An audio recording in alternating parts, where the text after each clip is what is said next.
አስደናቂው የመላእክት ዓለም።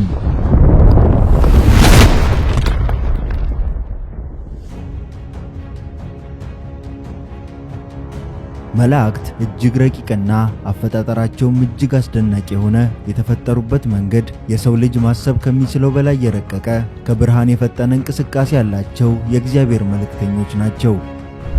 የብርሃን መላእክት የትኛውንም አይነት ነገር ከማይክሮ ሰከንድ በፈጠነ ፍጥነት ማጥፋትና ወደ አለመኖር የመቀየር ብቃት አላቸው። አፈጣጠራቸው ረቂቅ በመሆኑ ስራቸውም ረቂቅ ነው። ውድ ቤተሰቦቻችን በምስሉ ላይ እንደምትመለከቱት ቪዲዮአችንን ከምትመለከቱት ሰዎች 83% የምትሆኑት እስከዛሬ ሰብስክራይብ እንዳላደረጋችሁ የዩቲዩብ አናሊቲክስ ያሳየናል። በብዙ ልፋትና ድካም የምንሰራቸውን ቪዲዮዎች ከተመለከታችኋቸውና ከወደዳችኋቸው አይቀር ከታች ሰብስክራይብ የሚለውን በተን በመጫንና የደውል ምልክቷን ኦል ላይ በማድረግ አብሮነታችሁን እንድታሳዩን በታላቅ ትህትና እንጠይቃለን። ነባር ቤተሰቦቻችን ደግሞ እንደተለመደው ቪዲዮን ላይክ በማድረግ ጀምሩ። አሁን ቀጥታ ወደ ዛሬው ቪዲዮ እናልፋለን።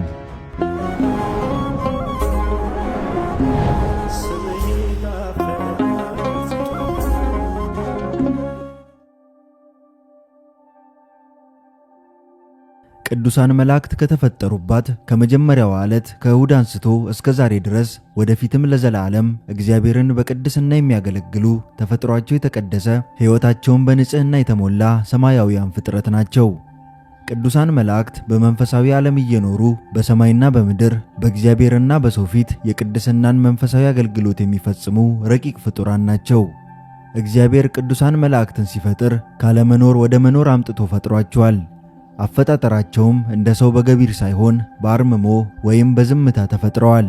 የተፈጠሩበትም ዓላማ የሰውን ልመና፣ ጸሎትና ንስሐ ወደ እግዚአብሔር፣ የእግዚአብሔርን ምሕረትና ይቅርታ ደግሞ ወደ ሰው ለማድረስ እንዲሁም ረቂቅ መንፈሳዊ ሥራ ለመስራትና እግዚአብሔርን ለማመስገን ተፈጥረዋል። ቅዱሳን መላእክት ተፈጥሯቸው ከእሳትና ከንፋስ ነው። ነገር ግን ከእሳትና ከንፋስ ተፈጠሩ ሲል ግብራቸውን ለመግለጽ እንጂ እንደምናየው እሳትና ንፋስ ቢሆኑ ኖሮ እንደኛ ሰዎች ፈርሰው በስብሰው በቀሩ ነበር። ነገር ግን ከእውነተኛ አምላክ ብርሃን ተፈጥረዋልና እንደ እሳት ኃያላን፣ እንደ እሳት ብሩሃን አእምሮ፣ እንደ ንፋስ ፈጣን፣ እንደ ንፋስ ረቂቅ መሆናቸውን ለመግለጽ ከእሳትና ከንፋስ ተፈጠሩ ይላቸዋል። እግዚአብሔር በመጀመሪያው የፍጥረት ቀን ማለትም እሁድ ቀን ወደ 8 የሚጠጉ ፍጥረታትን ፈጥሯል። ከነዛም ውስጥ አንደኛው የመላእክት መፈጠር ነው። መላእክት እጅግ በጣም ብዙና በሰው ልጆች አቅም ተቆጥሮ የማያልቁ ሁልቆ መሳፍርት ናቸው። መጽሐፍ እንደሚናገረው እግዚአብሔር ሰውን ከመፍጠሩ አስቀድሞ ለቁጥር የሚያዳግቱ ሰራዊተ መላእክትን ፈጥሯል። መላእክት ልክ እንደ ሰው ሕልውና ያላቸው ከመሆናቸውም በላይ ታላቅ ዕውቀትና የግብረ ገብ ኃላፊነት ችሎታም አላቸው። መልአክ ማለት ልዩ በሆነ አገባቡና አገላለጡ መልእክተኛ ማለት ነው። እግዚአብሔር አፈጣጠሩ ድንቅ ነውና መላእክትን ልክ እንደ እሳትና ንፋስ የማይዳሰሱ የማይታዩ አድርጎ ስለፈጠራቸው ያመሰግኑታል። መላእክት በ30 ነገድ በ10 አለቃ ተከፋፍለው እግዚአብሔርን የሚያመሰግኑ ለፍጥረታት ሁሉ ምሕረትን የሚለምኑ ናቸው። እነዚህም ነገደ መላእክት ሦስቱን ሰማያት ኢዮር፣ ራማና ኤረርን በ10 ከተማ አድርጎ ከፍሎ በዚህ ያስቀምጧቸዋል። እነዚህ ሦስቱ የሰማያት ክልል ማለትም ኢዮር፣ ራማና ኤረር የመላእክት ከተማ ተብለው ይታወቃሉ።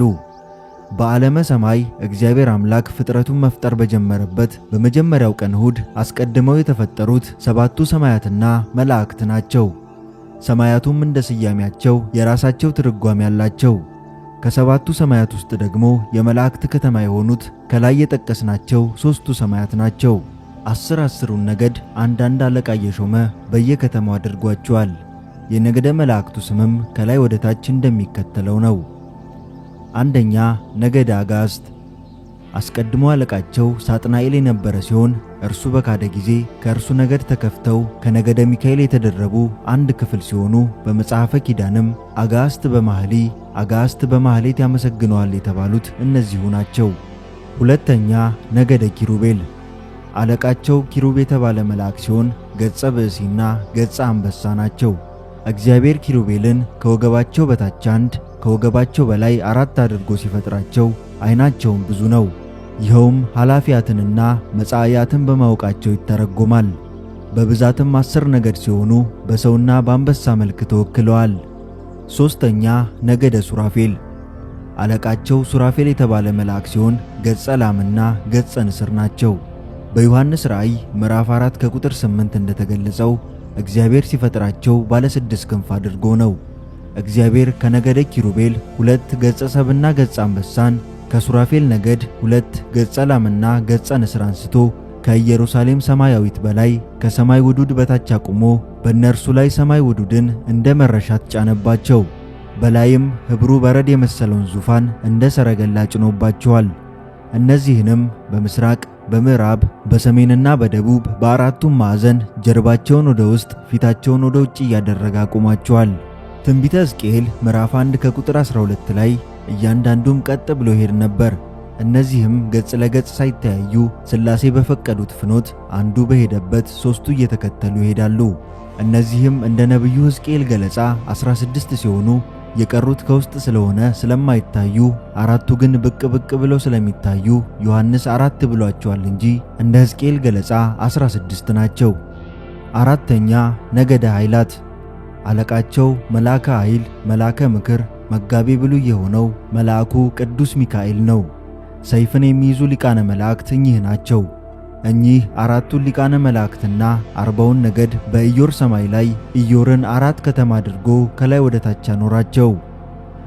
አምስተኛ ነገደ አርባብ። አለቃቸው መልአኩ ቅዱስ ገብርኤል ሲሆን የሚኖሩትም በራማ ነው። አክሲማሮስ እነዚህን መላእክት የሥላሴ አጋፋሪ እልፍኝ አስከልካዮች ይላቸዋል። ስድስተኛ ነገደ መናብርት። የሚመራቸው መልአኩ ሩፋኤል ሲሆን የሚኖሩትም በራማ በሁለተኛው ክፍል ላይ ነው። እነዚህም ረቂቅ የሆኑ የመብረቅ ጋሻ የእሳት ጦር ይዘው ከነፋስ ይልቅ የፈጠኑ ናቸው። ሰባተኛ ነገደ ሥልጣናት። አለቃቸው ቅዱስ ሱሪያል ወይም ኡራኤል ሲሆን በራማ ሰማይ የሚኖሩ ነገደ መላእክት ናቸው። እነዚህም የብርሃን ነጋሪት የሚይዙ ሲሆን መላእክትን ለሱባኤ ሲያነቁ ሲያተጉ የሚኖሩ እነዚህ መላእክት ናቸው። ስምንተኛ ነገደ ሊቃናት።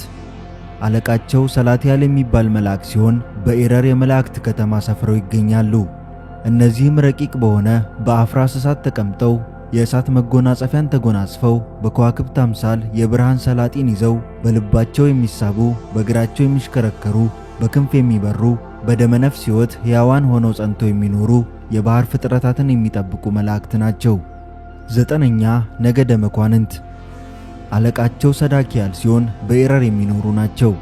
እነዚህም ተራራ የሚንድ ድንጋይ የሚሰነጥቅ የእሳት ፍላጻ የሚኖሩ ቅዱሳን መላእክት ሲሆኑ በኤረር ሰማይ በላይኛው ከተማ ከነ አለቃቸው አስፍሯቸዋል።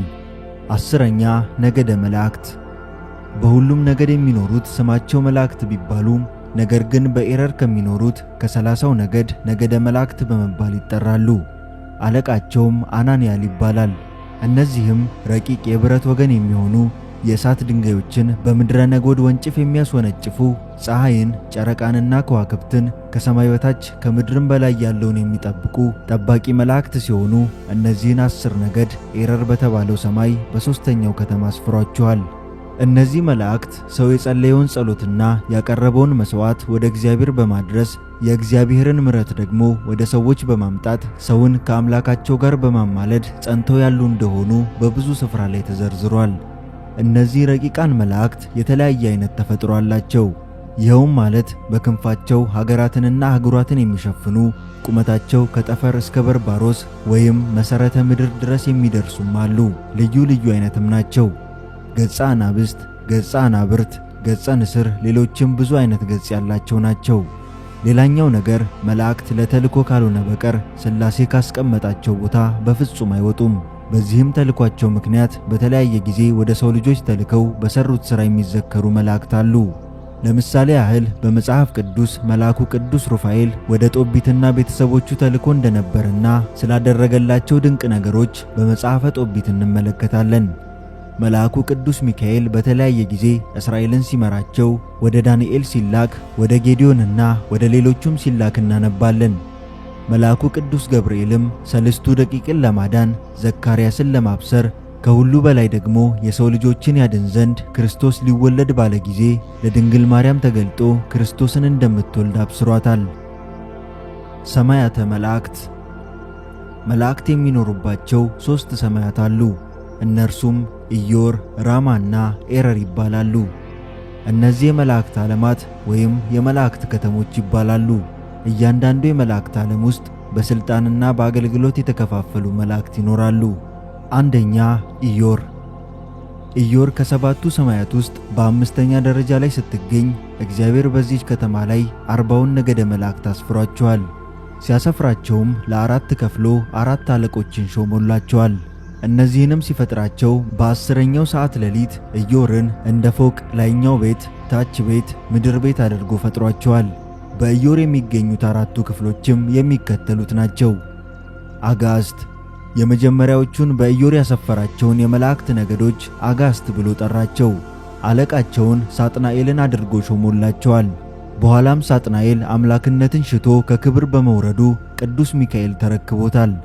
ሳጥናኤል ማለት ቅሩበ እግዚአብሔር፣ አሐዜ መንጦላይት፣ አቅራቤ ሰባሃት ማለት ነው። ኪሩቤል። በሁለተኛው ከተማም 10ሩን ነገድ ኪሩቤል ብሎ ከሰየማቸው በኋላ ኪሩብ የተባለውን መልአክ አለቃ አድርጎ ሾመላቸው። እነዚህም የቀሳውስት አምሳል ናቸው።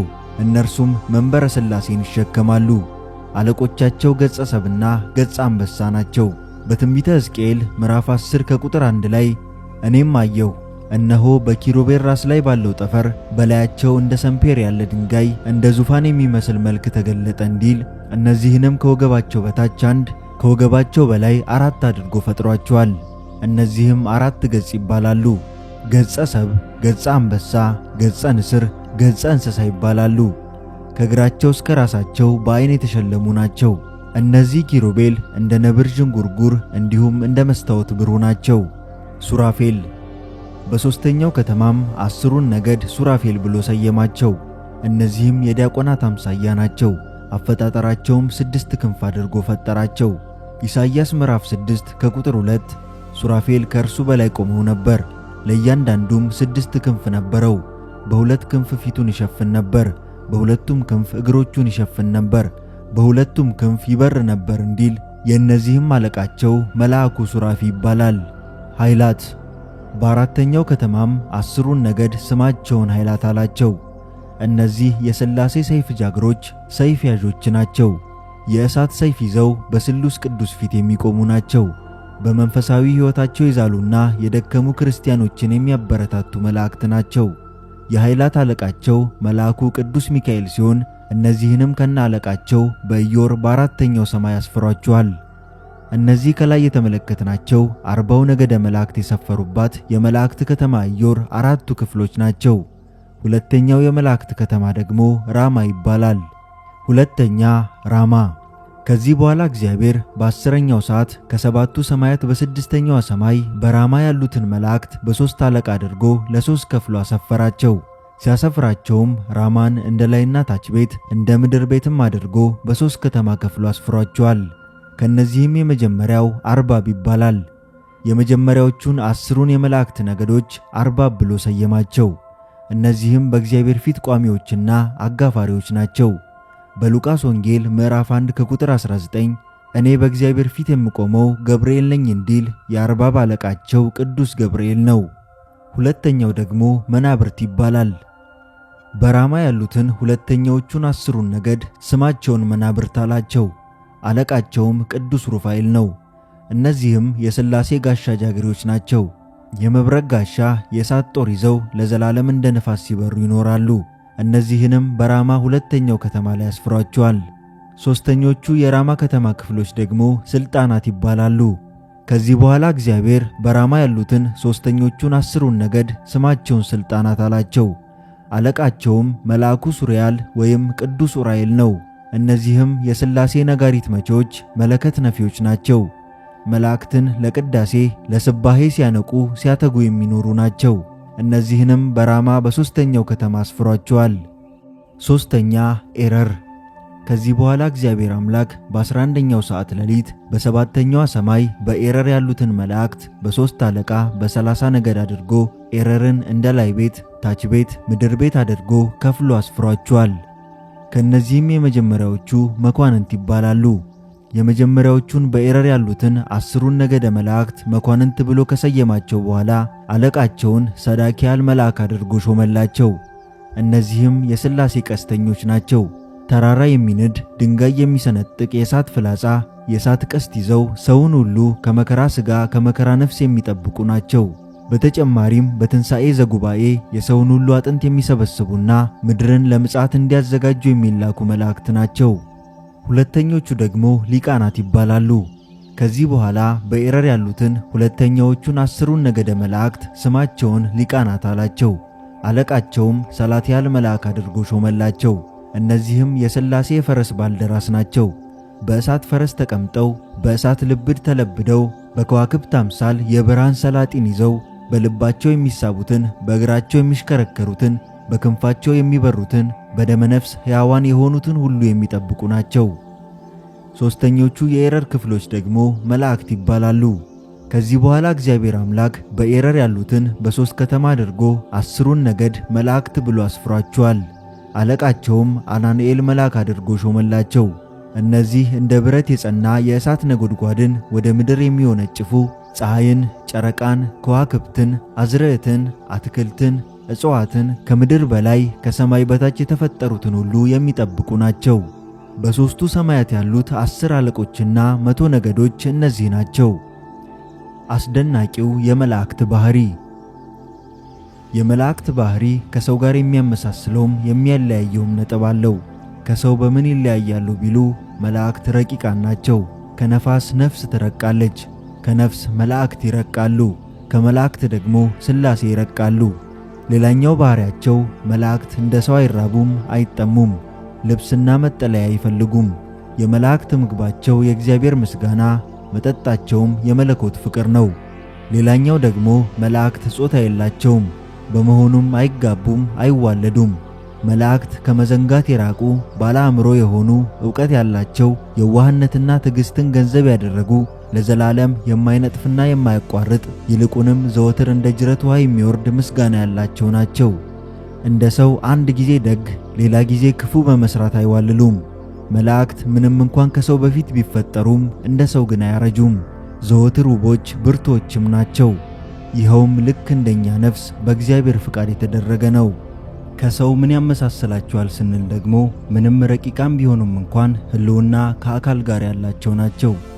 ዮሐንስ ዘደማስቆ የተባለ አባት ይህንን ሲያብራራው መላእክት ረቂቃን ናቸው የምንላቸው ከኛ አንጻር ነው።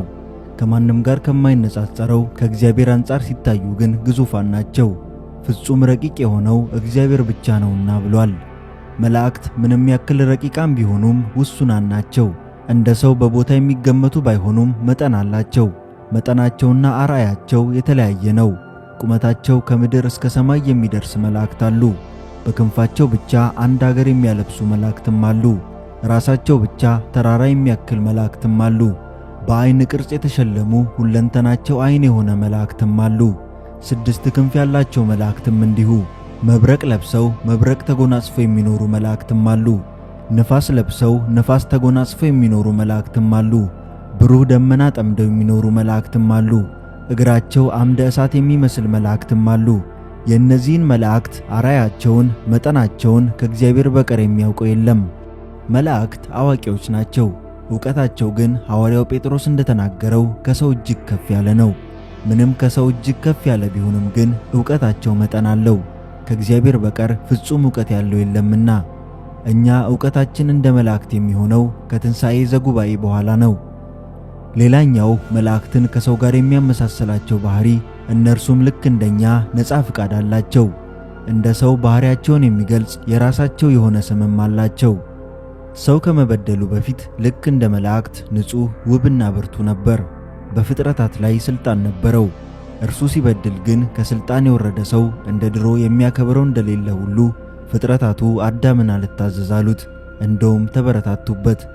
ክርስቶስ የመጣውም ወደ ቀድሞ ክብራችን ወደ ልጅነት፣ ወደ ቀድሞ ቦታችን ወደ ገነት፣ ከዚያም በላይ ወደ መንግሥተ ሰማያት ሊመልሰን ነው።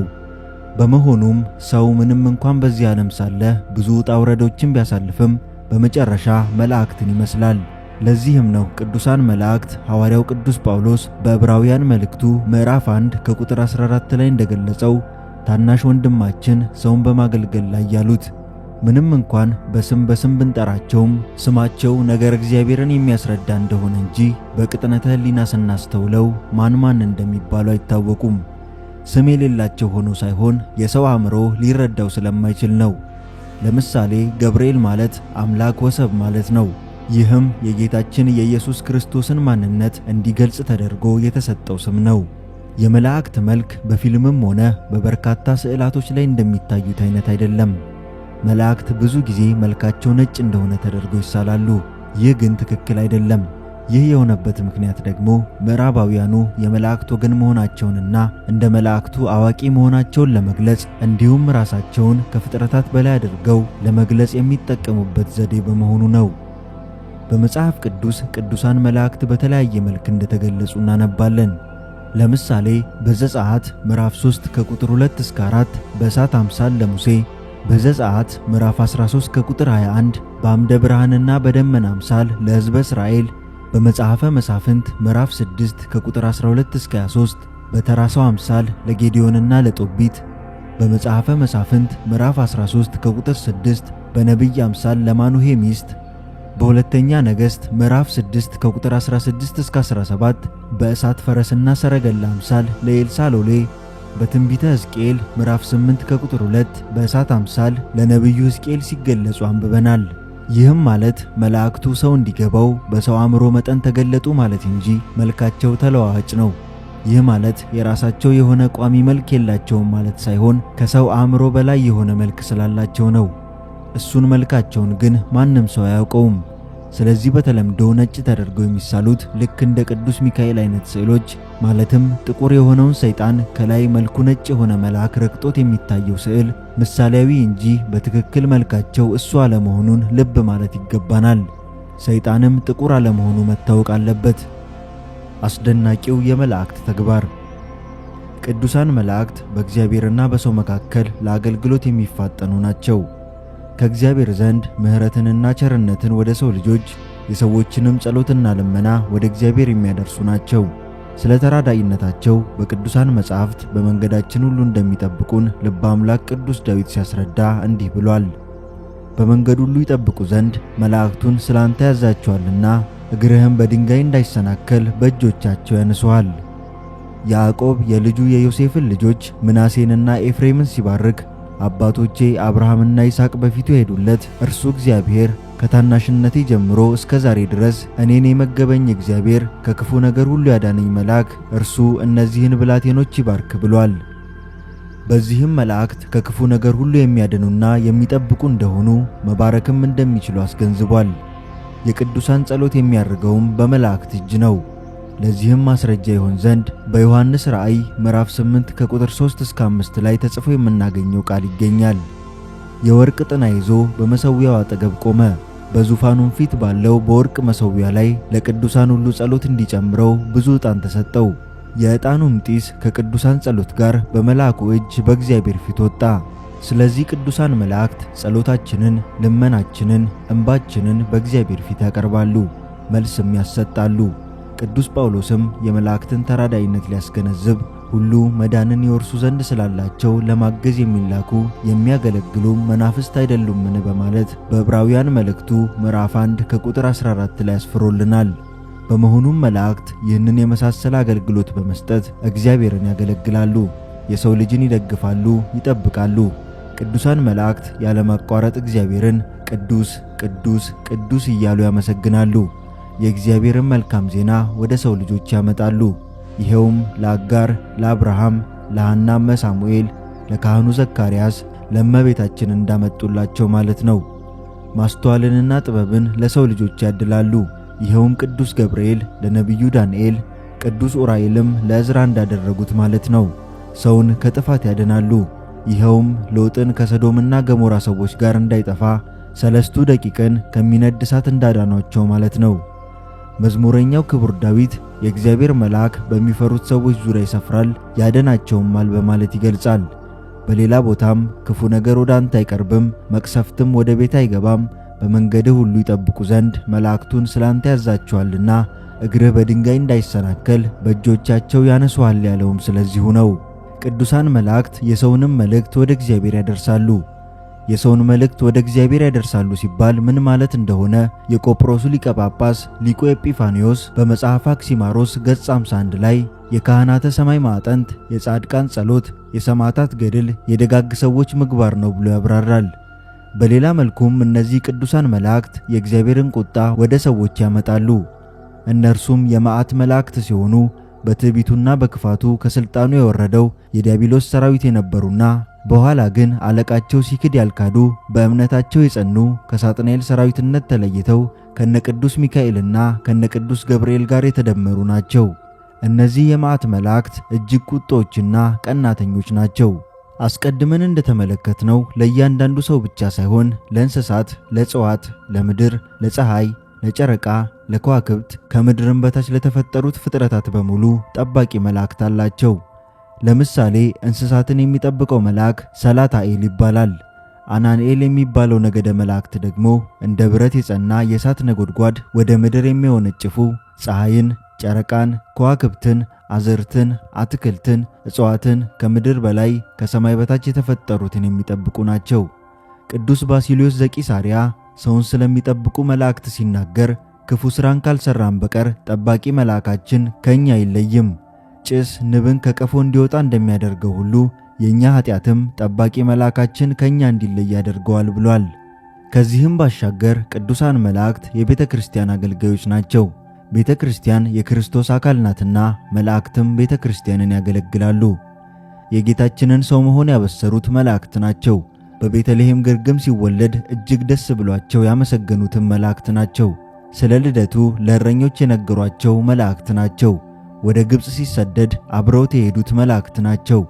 በፈለገ ዮርዳኖስ በእደ ዮሐንስ ተጠምቆ ወደ ገዳመ ቆሮንጦስ በሄደበት ጊዜ ያገለገሉት መላእክት ናቸው።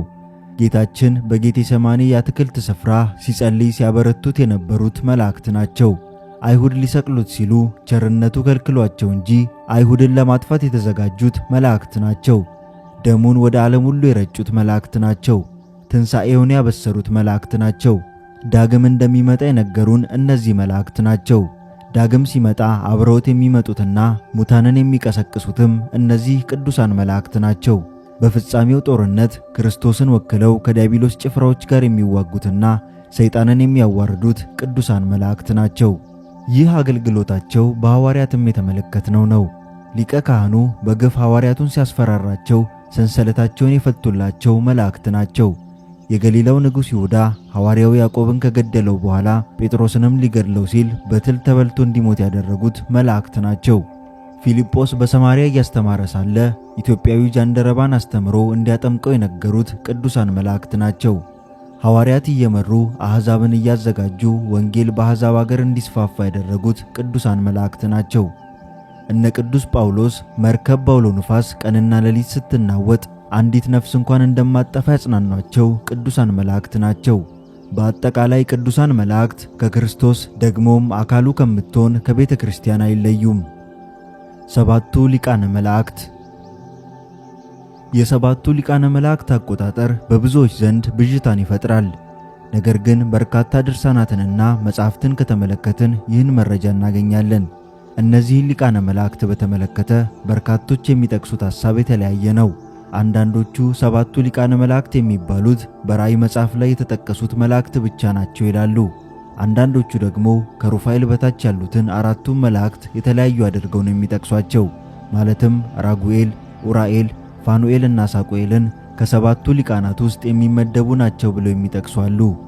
አንዳንዶቹ ደግሞ እነሱ ሳይሆኑ ከሩፋኤል ቀጥለው ሱሪያል፣ ሰዳካኤል፣ ሰላታኤልና አናንኤል ናቸው ሊቃነ መላእክቱ ይላሉ። በማዕረጋቸው ከላይ ወደ ታች እንደሚከተለው በዝርዝር ይቀርባሉ።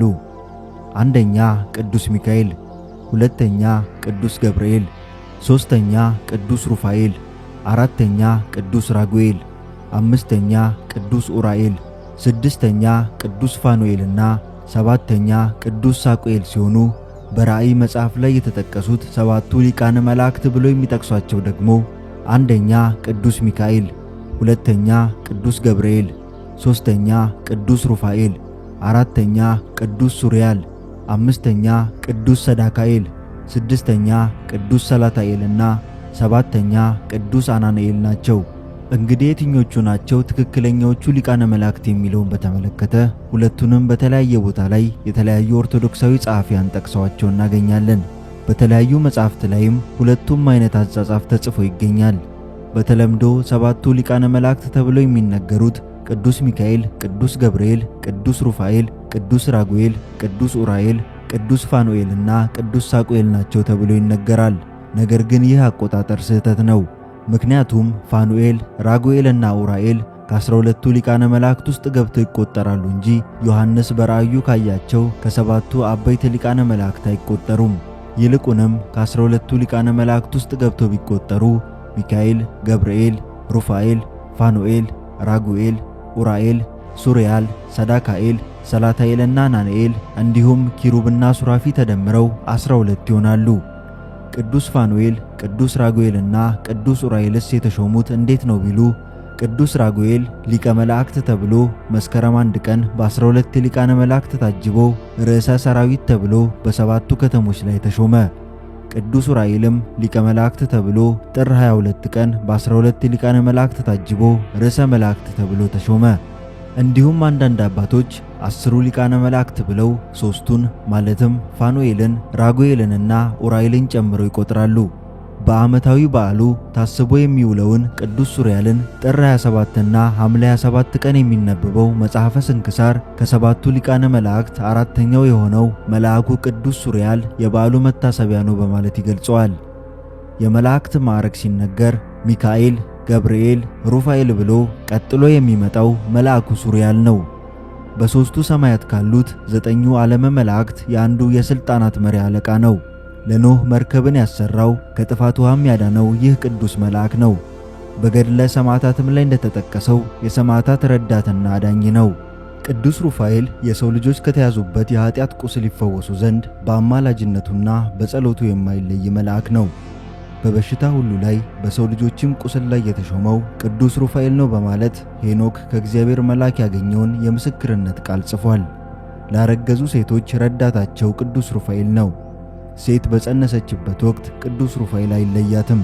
ሕፃኑ በማኅፀን እያለ በሥላሴ አራያ መልኩ መሳል ከጀመረበት ቀን አንስቶ እስከሚወለድበት ቀን ድረስ ቅዱስ ሩፋኤል በጥበቃው አይለያቸውም። ሴቶች በመውለጃቸው ቀን ከሚደርስባቸው ጭንቀትና ሕመም ስሙን ጠርተው ይማጸኑታል። ፈታሄ ማኅፀን ነውና ቅዱስ ሩፋኤልም ጭንቀታቸውን ያቀልላቸዋል።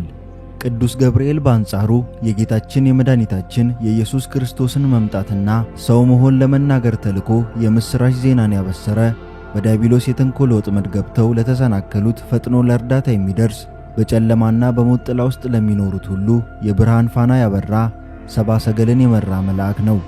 3 ደቂቅን ከናቡከደነጾር ፍርድ ጠብቆ ከእሳት ነበልባል ያዳናቸው ይኸው ቅዱስ ገብርኤል ነው። ቅዱስ ሚካኤል ደግሞ ሕዝበ እስራኤልን ከሙሴ ጋር ሆኖ ከግብፅ ባርነት ያወጣ፣ በበረሃ ለ40 ዓመታት የመራቸው፣ ወደ ተስፋይቱ ምድር መርቶ ርስትን ያወረሳቸው መልአክ ነው። ከአሞራውያንም ሰፈር 185,000 የሚሆኑ ሰራዊቶችን ከመቅጽበት አጥፍቶ ሕዝቅያስን ያዳነው ይኸው መልአክ ቅዱስ ሚካኤል ነው። ቅዱስ ሱሪያልም በተመሳሳይ ከታላላቅ ሊቃናት አንዱ ሲሆን ክብሩ ብዙ ቢሆንም ብዙ ምዕመናን ግን አያውቁትም። የመላእክት ማዕረግ ሲነገር ሚካኤል፣ ገብርኤል፣ ሩፋኤል ብሎ ቀጥሎ የሚመጣው ሱሪያል ነው። በሦስቱ ሰማያት ካሉት 9ኙ ዓለመ መላእክት የአንዱ አለቃ ነው። መልአኩ እጅግ ሩሩህና ተራዳኢ ነው። ለኖህ መርከብን ያሰራው ከጥፋት ውሃም ያዳነው ይህ ቅዱስ መልአክ ነው። በገድለ ሰማዕታትም ላይ እንደተገለጸው የሰማዕታት ረዳትና አዳኝም ነው። ቅዱስ ሱሪያል በሌላ ስሙ እስራኤልዩ ይባላል። የእስራኤል ረዳት እንደማለት ነው። ሌላው ሊቀ መላእክት ሰዳካኤል መልአከ ምሕረትና ይቅርታ ተብሎ ይታወቃል። ሊቀ መላእክት ሰዳካኤል በመለኮታዊ የይቅርታ ተግባር ውስጥ ማዕከላዊ ሚና አለው። ብዙዎች ከእግዚአብሔር ይቅርታን ሲፈልጉ የሚማጸኑት በሰዳካኤል ስም ነው። ነገር ግን ብዙዎች አያውቁትም። ይህ መልአክ ከይቅርታ ጋር የተቆራኘን የመንፈሳዊ ለውጥና የማረጋጋት ተጽዕኖ የሚያሳድር መልአክ ነው። በዘፍጥረት መጽሐፍ ውስጥ በተገኘው አንድ የተለየ ታሪክ ማለትም በዘፍጥረት ምዕራፍ 22 ከቁጥር 1 እስከ 19 ባለው አብርሃም የእምነት ፈተና ቀርቦለት በነበረበት ሰዓት ልጁ ይስሐቅን እንዲሰዋ በእግዚአብሔር ታዞ ነበር። በኋላም እግዚአብሔር የአብርሃምን የእምነት ጽናት ካረጋገጠ በኋላ መልአኩን ሰዳካኤልን ልኮ የእግዚአብሔርን ርኅራኄ በማሳየትና ይስሐቅ እንዳይገደል በመከልከል መለኮታዊ ምሕረትን አሳይቷል። እንግዲህ ጥልቅ የሆነውን የመላእክትን ምስጢር በተመለከተ ከሞላ ጎደል ያየነው ይህን ይመስላል። መላእክት ከየትኛውም ፍጥረት በላይ እጅግ የገዘፉ የረቀቁና የፈጠኑ ብርሃን የማይገድባቸው፣ ግድግዳ የማያግዳቸው፣ መሬትን ሰንጥቀው መግባት የሚችሉ፣ እሳት የማይነካቸው፣ ምንም ነገር የማይገድባቸው፣ በሰከንድ የማጥፋት አቅም ያላቸው ረቂቅ ፍጥረታት ናቸው። ነገር ግን የሚገርመው ነገር አንዳንድ ሰዎች ያውም ውስን አቅም ያላቸው ስንት ጣጣ ተሸክመው የሚኖሩ ከሆዳቸው ስንት ጉድ የሚወጣ አንዲት ጠብታ እሳት ብትነካቸው ወይኔ ብለው የሚጮሁ ሙቀትን እንኳን መቋቋም የማይችሉ ደቃቃ ፍጥረታት የሆኑ መናፍቃን መላእክትን አሳንሰው ራሳቸውን ከፍ ማድረጋቸው በጣም የሚያስገርም ነገር ነው። መላእክት የትኛውንም ነገር የማየት ብቃት አላቸው። ከመሬት በታች ያለውን ይመለከታሉ። በተዘጋ ነገር ውስጥ ምን እንዳለ ማወቅ ይችላሉ። ነገር ግን የራሳቸውን ቆዳ አልፈው ማየት የማይችሉ መናፍቃን ግን ራሳቸውን ከመላእክት በላይ አድርገው ይኩራራሉ። እንኳን ለመላእክት ይቅርና ዝና ላለው ስልጣን ላለው ሰው እንኳን ምን አይነት ክብር እንደሚሰጠው የታወቀ ነው። ስለሆነም መላእክትን በተመለከተ ያለን አረዳድ ጥንቃቄ የተሞላበት መሆን አለበት። የቅዱሳን መላእክት ጥበቃቸው፣ እገዛቸውና ረድኤታቸው አይለየን። አሜን። የተወደዳችሁ የገዳማት ቲቪ ቤተሰቦች የዛሬው ቪዲዮ ይህን ይመስል ነበር። ቪዲዮውን ከወደዳችሁት ላይክ ማድረጋችሁን አትርሱ። በቀጣይ ቪዲዮ እስክንገናኝ ድረስ መልካም ቆይታ ይሁንላችሁ።